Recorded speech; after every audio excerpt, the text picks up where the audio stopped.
Chairman Crapo, Ranking Member Brown, members of the committee.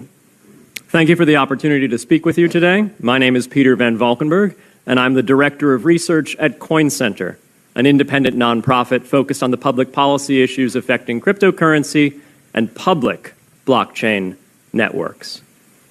What is Bitcoin? Bitcoin is the world's first cryptocurrency, and it works because of the world's first public blockchain network. What does Bitcoin do? It's simple. It lets you send and receive value to and from anyone in the world using nothing more than a computer and an internet connection. Now, why is it revolutionary? Because unlike every other tool for sending money over the internet, it works without the need to trust a middleman. The lack of any corporation in between means that Bitcoin is the world's first public digital payments infrastructure. And by public, I simply mean available to all and not owned by any single entity. Now, we have public infrastructure for information, for websites, for email. It's called the internet. But the only public payments infrastructure that we have is cash, as in paper money. And it only works in face-to-face transactions. Before Bitcoin, if you wanted to pay someone remotely over the phone or the internet, then you could not use public infrastructure. You would rely on a private bank to open their books and add a ledger entry that debits you and credits the person you're paying. And if you both don't use the same bank, well, then there'll be multiple banks and multiple ledger entries in between. With Bitcoin, the ledger is the public blockchain, and anyone can add an entry to that ledger, transferring their Bitcoins to someone else. And anyone, regardless of their nationality, race, religion, gender, sex, or creditworthiness, can for absolutely no cost create a Bitcoin address in order to receive payments digitally. Bitcoin is the world's first globally accessible public money. Is it perfect? No. Neither was email when it was invented in 1972. Bitcoin's not the best money on every margin. It's not yet accepted everywhere. It's not used often to quote prices, and it's not always a stable store of value. But it is working, and the mere fact that it works without trusted intermediaries is amazing.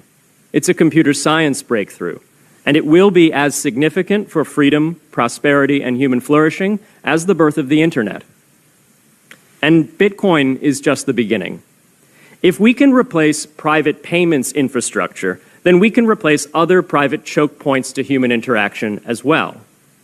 Now, why should we want to build more public infrastructure? Why should we embrace blockchains over corporate intermediaries? Why should we tolerate their inefficiencies and work to make them better?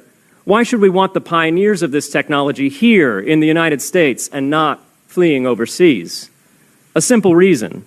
Because the corporate intermediaries providing today's critical but privately owned infrastructure are becoming fewer, larger, and more powerful, and their failures are increasingly grave. So roughly half of all Americans, 143 million people, had their Social Security numbers exposed to hackers because of a breach at Equifax. The SWIFT network has relayed hundreds of millions of dollars in fraudulent transactions because of hacked member banks in Bangladesh, Vietnam, Ecuador, and Russia. The FBI suspects now that the largest of these hacks was perpetrated by North Korea. Corrupt, low-level employees at an Indian bank, Punjab National, were able to fraudulently certify SWIFT messages, stealing $1.8 billion. It's the largest electronic bank robbery in history. In fact, it's the largest bank robbery in history. In October 2016, an estimated 1.2 million internet-connected devices were hacked and turned into a botnet that for several hours made prominent websites unavailable across Europe and North America, including CNN and Fox News, the New York Times, and the Wall Street Journal. Increasingly, physical machines are being connected to the internet to augment their capabilities. They're wired through servers that are owned and maintained by private and trusted intermediaries, the so-called Internet of Things. Pacemakers from St. Jude's Hospital have been hacked. Baby monitors from TrendNet have been hacked. And Jeeps from Jeep have been hacked to the point where they can be remotely commandeered and driven off the road. Now, those vulnerabilities are inescapable in systems that have single points of failure. It doesn't matter if the point of failure is a corporation or if it's a government. There shouldn't be a single point of failure. Similar choke points existed before the internet. If you wanted to deliver a message, you'd have to go through one of 3 television broadcasters or a handful of newspapers. Private corporations are essential, but no critical infrastructure should rely on 1 or 2.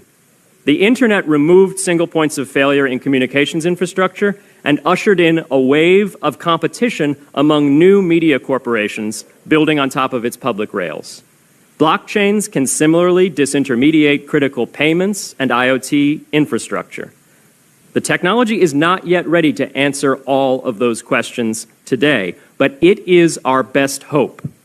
And as with the internet in the 1990s, we need a light-touch, pro-innovation policy to ensure that these innovations flourish in America for the benefit and security of all Americans.